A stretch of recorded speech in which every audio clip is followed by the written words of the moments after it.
بعض لوگ نا خامخواہ کی شوبازی میں آ جاتے ہیں. ہمارے ایک دوست تھے, اگر زندہ ہیں تو اللہ ان کی عمر برکت دے, انتقال ہو گیا تو اللہ مغفرت فرمائے. پتہ نہیں 10 سال سے کہاں غائب ہیں, شارٹ ہی ہو گئے مارکیٹ سے, مل نہیں رہے کہیں. تو ان کی بھی یہی مسئلہ تھا, بیچاروں کی شادی نہیں ہوتی تھی. وہ کیا ہوتا تھا, وہ نا احساس کمتری میں چلے گئے تھے, بہت زیادہ رشتے ریجیکٹ ہوئے, تو احساس کمتری کی وجہ سے پھر ان میں یہ ہو گیا کہ جب کوئی رشتہ آتا نا تو وہ اوور ایکٹنگ شروع کر دیتے تھے. انسان بیچارہ نفس اس میں آ جاتا ہے, ڈپریشن میں نروس ہو جاتا ہے, تو وہ نا اوور ایکٹنگ شروع کر دیتے. تو میں نے بھی کوشش کی ان کی میں کرا دوں, کہیں جامع کلات مارکیٹ میں پتہ چلا جی کوئی خاتون ہے, عالمہ ہیں, 35 سال کی ہیں, یہ ذرا کم عمر تھے, 30 سال کے تھے یا 25 سال کے ہوں گے. خیر ہم چلے گئے تو ان کو اندازہ ہوا کہ لڑکی کے ابا ہیں بہت دیندار, لڑکی والے بھی بہت کیا ہیں, دیندار. اب اوور ایکٹنگ شروع ہو گئی ان کی. تو وہاں کیا کہہ رہے ہیں, میں بھی بیٹھا ہوا ہوں, وہاں کہہ رہے ہیں کہ بس آپ رشتہ کر دیں انشاءاللہ. دیکھیں میں پولیو کے قطرے تو بچوں کو بالکل نہیں پلاتا. اس زمانے میں بڑا ٹرینڈ چل رہا تھا یہ پولیو کے قطرے یہودیوں کی اور اولاد کے جرثومے ختم. یہ دینداری کا معیار تھا کہ جو پولیو کے قطرے نہیں پلاتا اس کا اللہ پہ توکل ہے, جو پلاتا ہے وہ یہودیوں کا. بہت زیادہ, اب تو کافی حد تک کم ہو گیا, یہ پہلے بہت تھا. اب مجھے, میں نے کہا بھائی کیا باتیں کر رہا ہے بیٹھ کے یار, پولیو کے قطرے پہلے تیری بات طے ہوگی, پھر تیری شادی ہوگی, پھر بچے پیدا ہوں گے, اس کے بھی 2-4 مہینے بعد والے پولیو کے قطرے والے آتے ہیں, فوراً ان کو بھی نہیں پتا چلتا. تو غیبت اس لیے نہیں ہے, کسی کو کیا پتا, وہ بھی بےچارے پتہ نہیں کہاں چلے گئے. خیر ہم نے ان کی موجودگی میں بھی ان کا بہت مذاق اڑایا تھا. اب وہ لڑکی کے ابا سے میں بیٹھا ہوں, کہہ رہے میں پولیو تو بالکل نہیں مانتا. اس طرح کی نا اوور ایکٹنگ. مجھے پتا تھا بھائی یہ نہیں ہونے کی. وہ ظاہر ہے انہوں نے انکار کر دیا. ان کے ابا بھی تھے, چاچا ماما سارے بیٹھے ہوئے تھے. خیر آ گئے تو میں نے اس کو سنائی نا, میں نے کہا یار یہ پولیو کے قطرے تو نے پلانے نہیں, یہ کیا ہے. اب میں اس کو جب سمجھا رہا ہوں تو بجائے اس کے کہ وہ کہے کہ آئندہ احتیاط کروں گا, الٹا مجھ پہ غصہ ہو رہا ہے کہ تمہیں تو آپ کو تو میری ہر بات پہ اعتراض ہے, بولنے بھی نہیں دیتے. الٹا غصہ ہونے لگا مجھے, بے تکلف دوست تھا. خیر پھر ایک دن کیا ہوا, ہم نے پھر ایک رشتے کا انتظام کیا. اب وہ کہیں اسٹیٹ ایجنسی میں بھی بیٹھا کرتے تھے, اپنا آفس نہیں تھا, کسی کے آفس میں بیٹھتے تھے. ہم نے لڑکی والوں کو بھیج دیا, لڑکی والے گئے جی, ان کے وہ بیچاری وہ بھی کوئی ایجڈ خاتون تھیں, وہ لڑکی والے گئے, پھر آئے کہنا یار مفتی صاحب آپ نے کہاں بھیج دیا.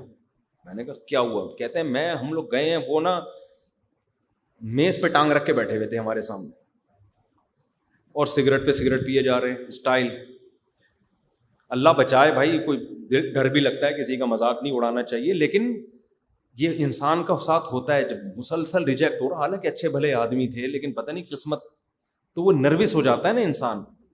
تو یہ ہو گئی تھی ان کی حالت. اچھا بھلا آدمی تھا, لیکن اپنے اسٹائلوں کی وجہ سے مار کھا جاتے تھے. تو ٹانگ میز پہ ٹانگ رکھ کے بیٹھے اور سگریٹ پہ سگریٹ. تو داڑھی واڑی بھی تھی ماشاء اللہ. اب داڑھی پہ تو سگریٹ ویسے ہی, یا تو تم اتنے لبرل بن جاؤ کہ پینٹ پہن کے بیٹھو یار یہاں پہ. تو وہ لڑکی وہی ہوا کہ انہوں نے کہا یار, ہم نے جب ان سے پوچھا کہ آپ کیا کرتے ہیں, تو وہ ہمیں کہنے لگے آفس میں بیٹھا ہوں اس اسٹائل میں. اندازہ لگا لو, مطلب یہ کچھ تو ہمارا اس آفس میں. تو وہ اسٹائل انہوں نے اس لیے بنایا تھا بھرم میں لے آنے کے لیے نا, کہ یار ایسے جب کسی آفس میں ٹانگ پہ کوئی بندہ میز پہ ٹانگ رکھ کے بیٹھتا ہے تو اس کا مطلب گویا باس وہی ہے اس آفس. میں نے اس کو بولا, میں نے کہا اس طرح تو جو اوریجنل باس ہے وہ نہیں بیٹھتا. اور اس زمانے میں زیادہ کیمرے ویمرے لگے ہوتے تھے. مجھے خیال ہوا میں اس کو بولوں کہ ابھی یہ تیرے سچی مچی کے باس نے دیکھ لیا نا, رشتہ تو گیا, جاب بھی جائے گی تیری. بولے کہ تو باپ ہے کیا اس طرح سے بیٹھا ہوا ہے. تو وہ یورپ میں کیا ہوا کہ وہ ان کا خیال تھا کہ بڑی لبرل کوئی ہوں گے فیملی, جب میں چڈی میں جاؤں گا تو کہیں گے یار ایسا براڈ مائنڈیڈ ہمیں آدمی چاہیے, براڈ مائنڈیڈ, کپڑوں پڑی کی ٹینشن ہی نہیں ہے, بالکل ہنستا کھیلتا چہکتا. اور جو دقیانوس قسم کے ہوتے ہیں وہ تو ہر وقت ٹینشن دیتے ہیں نا, بیگم کو بھی ٹینشن, بیگم یہ پراپر ڈریس پہنو, یہ کیا سلیو لیس کپڑے پہن کے گھوم رہی ہو, کیا گلے میں دوپٹہ, یہ دوپٹہ سر پہ رکھنے کی چیز ہے, گلے پہ رکھنے کی, وہ تو ٹینشن دیتا رہے گا نا. اس سے کیوں بات کر رہی تھی, وہ تمہارا کیا لگتا ہے. یہ سارے ٹینشن دیندار گھروں کے ہوتے ہیں. وہ بیگم ادھر ہنس ہنس کے بات کر رہی ہے, آدمی کو غصہ آ رہا ہے, تیرا کیا لگتا ہے جو تو اس سے اتنا ہنس ہنس کے بات کر رہی ہے. تو عورتیں چاہتی ہیں یہ ٹینشن ہمیں نہ ملے. مرد بھی چاہتا ہے ہم سے بھی بیوی نہ پوچھے کہ تو اس سے آنٹی سے کیوں ایسے باتیں کر رہے ہو. تو لوگ چاہتے ہیں ہم بالکل ٹینشن فری زندگی گزاریں, پھر ایسا فری ہوتے ہیں کہ اللہ کی پناہ. تو وہ صاحب چڈی پہن کے ہی بھاگتے ہوئے آ کے بیٹھ گئے. تو وہ لڑکی والوں نے مجھے بتایا, کہہ رہے یار عجیب پاک بےہودہ آدمی ہے یار اس کو تمیز نہیں ہے. ہمارے ہاں جب رشتے والے آئیں تو لڑکا پہلے کبھی زندگی میں نہ نہایا ہو, اس دن سروس اسٹیشن جا کے سروس کروا کے آتا ہے. ایسا ہی ہوتا ہے, سروس کروائے گا بڑے تمیز سے, تیل ویل لگائے گا سر میں, مانگے مانگے بنائے گا, ایسے ادب سے آ کے کالی والی کوئی زبان پہ نہیں آئے گی اس کے, صرف تمیز سے ڈبو کے بھی نہیں کھائے گا وہاں بیٹھ کے. تو چائے میں چینی نہیں ڈالے گا, کیونکہ جتنے بھی بڑے لوگ ہیں نا سب کو شوگر ہوتی ہے, خوب سمجھ لو. غریب آدمی گڑ کے ڈھلے کھا جاتا ہے, اس کو شوگر نہیں ہوتی. تو یہ بھی ایک گھٹیا ہونے کی ایک علامت ہے کہ آپ کو شوگر نہیں ہے. یعنی آج کل نا یہ تو جو ہوتے ہیں نا بالکل ہی نیچ خاندان کے لوگ, وہ گڑ کی چائے پی رہے ہوتے ہیں, گڑ کھا رہے ہوتے ہیں. مالداروں میں یہ ہے کہ بھائی چینی نہیں کھانا ہے, ایکچولی صاحب کو شوگر ہے.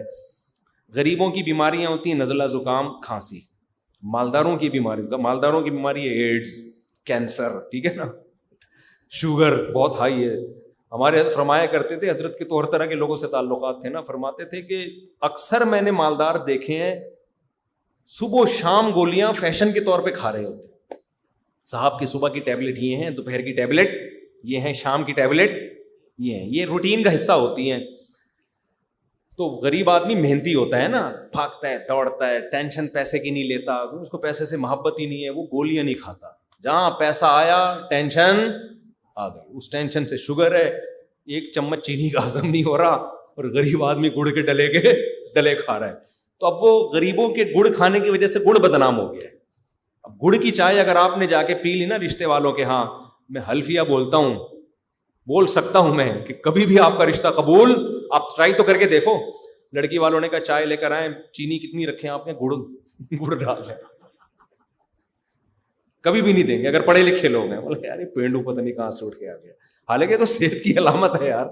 خیر کہاں سے کہاں بات چلی گئی. تو وہ جو خاتون کہہ رہی تھی نا مرد کرتے رہیں گے نا اہل, تو بھائی نا اہل کو لڑکی والے خود چیک کریں گے کہ یہ اہل ہے بھی یا نہیں ہے. ایسے ہی نہیں ہو جائیں گی. جب یہ عملی طور پر ہوگا تو زیادہ تر اہل لوگ ہی اس میں کامیاب ہوں گے, اور عورت کا فائدہ ہوگا. کم تر گھرانوں کی عورتیں بڑے بڑے گھروں میں جائیں گی.